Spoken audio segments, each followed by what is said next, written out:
The knock came sharp, measured, 2 seconds past polite. I opened the door to a woman in a gray blazer and eyes that didn't blink enough. Clipboard, neutral smile, that government kind of calm.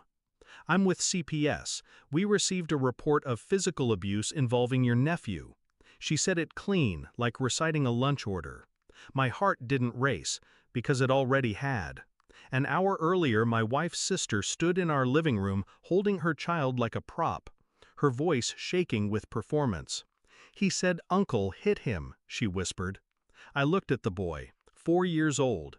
No bruises, no fear, no truth in his eyes. Just silence.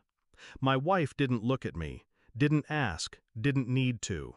"You've always had a temper," she said. I didn't speak, didn't argue, because something in her tone told me she'd been waiting to say that. It wasn't the accusation that shattered me, it was how easily they believed it. One lie, one sentence from a woman who once borrowed money she never returned, who forgot her son's birthday party, who'd once drunkenly cornered me in our garage and laughed like it meant nothing. But none of that mattered now. She had my wife's trust. Her mother stepped in the next day, stern voice, pursed lips. "You need to move out, for peace, for the child. Peace." As if I'd brought war into this house. I sat at the table and listened like a guest at my own trial. My wife wouldn't meet my eyes. She held her mother's hand. I nodded. But I didn't pack. Because the moment she repeated the word temper, I knew this wasn't about the child. This was about something else. Something that had festered too long behind closed conversations and fake smiles. And I wasn't going anywhere. The house had cameras. They forgot that part. Or maybe they thought I forgot, because I didn't brag about them, or show off the app, or mention I installed one in the backyard after her sister's last accident with our dog. Silent insurance. I spent the night in the guest room, watched the footage. Hour by hour, minute by minute. There she was, my sister-in-law, dragging her son by the arm toward the fence, yelling. He tripped, fell, scraped his elbow. She paused, looked around. Then, she picked him up, carried him inside, calm now, almost prepared. I copied the footage, clipped the timestamp, backed it up twice. Then I waited.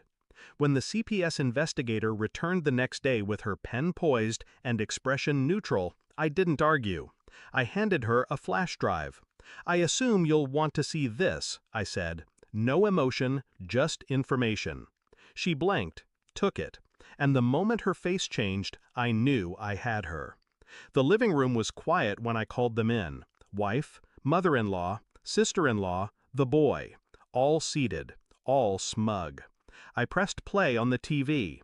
No intro, no explanation. Just the footage. Tense silence as the screen showed everything. The yelling, the fall, the silence after, the careful lie forming behind her eyes. My wife's mouth parted, her mother stiffened, but her sister, she didn't blink, until the audio caught her saying, "Just say he hit you, okay? We'll make him go away." That's when the boy looked up, confused, small, and my wife broke.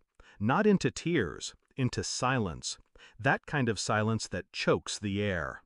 I turned off the TV, then looked at my wife. "Still think I have a temper?" She said nothing.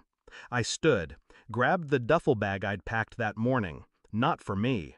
I dropped it at her sister's feet. "You're leaving," I said. Her laugh cracked halfway through. "You can't make me." I turned to my wife. "Unless she stays and I go. Your choice." Her eyes filled, not with tears, with clarity. "I think you should leave, Cass," she whispered. Cass stood slowly, her pride heavy, her lies heavier. She walked out without a word. Her mother didn't argue, because mothers know when the war is lost. As the door shut, I looked at my wife one last time. She tried to speak, but I raised my hand. "You believed her without asking. That was your crime." I didn't raise my voice. I didn't need to. The investigator cleared the case. Apologized even. I told her not to. It's better I know now. My wife tried to rebuild, but she was already standing in ash. I stayed. Not because I forgave her, because sometimes leaving isn't justice. Living with the truth is. Now, every time she walks past the backyard window, she sees that spot near the fence and flinches. She doesn't know I left the camera running. You don't have to hit someone to leave a scar.